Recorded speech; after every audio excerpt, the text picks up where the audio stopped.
గొప్పదంటే ప్రభువు నీ కొరకు ప్రాణం పెట్టేంత గొప్పది. మదర్ తెరిసా గురించి మీకు తెలుసు కదా. ఆమె ఒకసారి అంటే ఆమె పనే దినచర్య అది. కుష్ఠరోగంతో బాధపడిన వ్యక్తుల్ని చేరదీసి వారిని చక్కగా శుభ్రం చేసి, వారి గాయాలు శుభ్రం చేసి వారికి స్వాంతన కలిగిస్తూ ఉండేది ఎంతోమందికి. ఒకసారి ఒక వ్యక్తి ఆమెను కలవడానికి వెళ్ళినప్పుడు ఆమె ఒక కుష్ఠరోగిని శుభ్రపరుస్తూ ఉందట. అదంతా అయిన తర్వాత ఆయన అడిగాడట, అమ్మా అసలు నువ్వు ఎలా చేయగలుగుతున్నావు?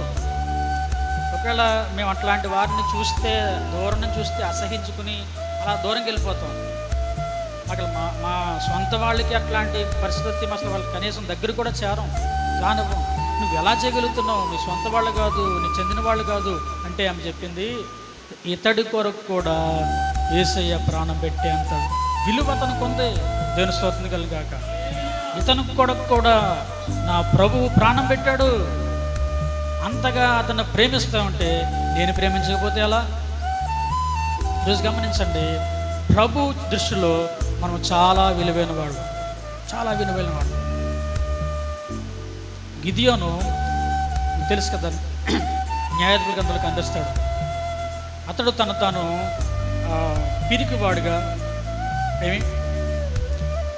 మిద్యానీయులు ఆ యొక్క దేశం మీద దండెత్తి వస్తున్నప్పుడు వారి కనీసం తినడానికి కూడా గింజలు ఉండకుండా పంట చేతికొచ్చి పట్టుకుపోతూ ఉంటాం.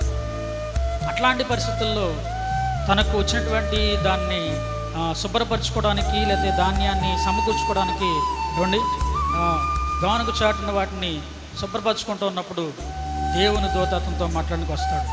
ఎట్లా పిలిచాడు అతన్ని? పరాక్రమం గల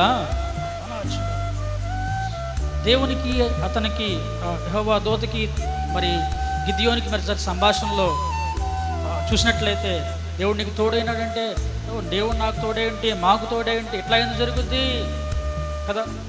తాను విలువ లేనివాడుగా, తాను ధైర్యం లేనివాడుగా, తాను చాలా తక్కువ వాడిగా అంచనా వేసుకున్నటువంటి గిద్యోనుతో దేవుడు అంటాడు, దేవుడు నీకు తోడైనాడు, నువ్వు చాలా విలువైన వాడివి, నీ ద్వారా ఇశ్రాయేలు గొప్ప విజయాన్ని ఇస్తా అని చెప్తున్నాడు. ఈరోజు గమనించండి.